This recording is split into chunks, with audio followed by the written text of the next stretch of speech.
नमस्कार दोस्तों। ऑस्ट्रिया के राजकुमार आर्कड्यूक फ्रांज फर्डिनैंड की 1914 को साराजेवो में हत्या कर दी जाती है, जिससे ऑस्ट्रिया सर्बिया पे युद्ध घोषित कर देता है, जिससे धीरे धीरे पूरा यूरोप इस युद्ध में खिंच जाता है और शुरुआत हो जाती है प्रथम विश्व युद्ध की।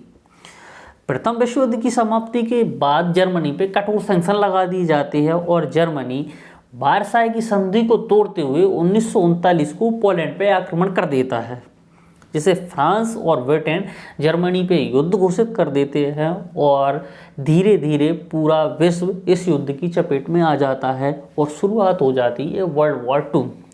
तो दोस्तों, वर्ल्ड वॉर टू आज तक की मानव इतिहास का सबसे घातक युद्ध माना जाता है। पर दोस्तों, ऐसे युद्धों की शुरुआत कहीं से तो हुई होगी। तो आज हम बात करेंगे भारतीय इतिहास के सबसे प्राचीन युद्ध, जिसका विवरण ऋग्वेद के 7वें मंडल के 18वें, 33वें और 83वें सूक्त में मिलता है, जो परशुनी नदी के मैदानों में लड़ा गया था। इस युद्ध में एक तरफ राजा सुदास तो दूसरी तरफ 10 राजा थे, जिनमें 5 राजा आर ट्राइब्स से तो 5 राजा अदर ट्राइब्स से थे।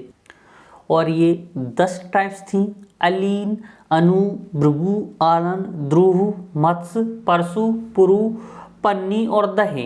इनमें से कोई राजा सुदास की गर्दन चाहता था तो कोई राजा सुदास की धन संपदा, लेकिन कोई भी राजा अकेला सुदास पे हमला नहीं कर सकता था, क्योंकि सुदास बड़े बड़े राजाओं को परास्त कर चुका था।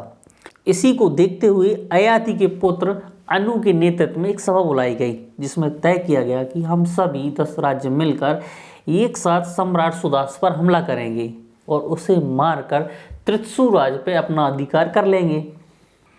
इसी सभा के बाद सम्राट सुदास को एक पत्र लिखा कि काल का ये महायुद्ध तुम्हारे वंश का संपूर्ण विनाश करेगा। तुम्हारे संपूर्ण राज्य को हम अपने अधिकार में करेंगे और तुम्हारे वंश और राज्य ने धर्म के साथ कभी न्याय नहीं किया है। इस पत्र में सुदास पर हमले के एक कारण बताए कि तुमने गुरु विश्वामित्र को अपने राज्य से बाहर किया है और गुरु वशिष्ठ को अपना गुरु बनाकर बैठाया है। तुम्हारे पिता राजा दिवुदास ने राजा संबर को युद्ध में टुकड़ों टुकड़ों में काट दिया और उसके 99 शहरों को नष्ट कर दिया। राजा सुदास ने अनु द्वारा भेजे गए पत्र को स्वीकार किया और रावी नदी के मैदानों में पहुंच गए।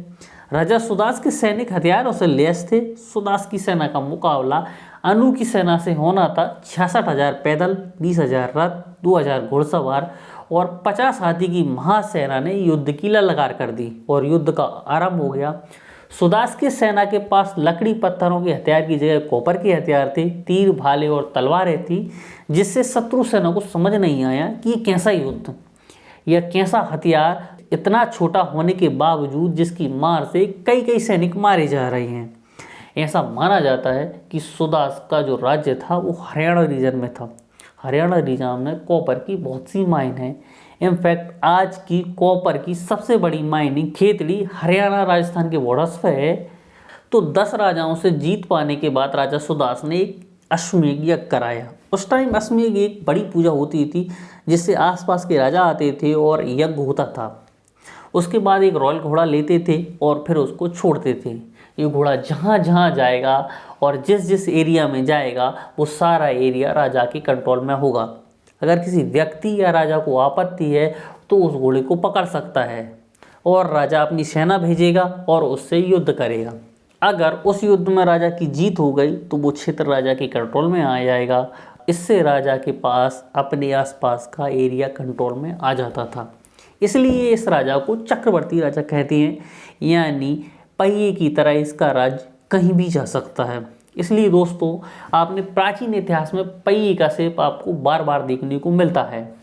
मौर्य साम्राज्य का बुद्धिस्ट सिंबल देख लो, और तो और भारत के तिरंगे झंडे में भी चक्र है। दोस्तों, वीडियो अगर अच्छी लगी हो तो वीडियो को लाइक, शेयर और सब्सक्राइब करें।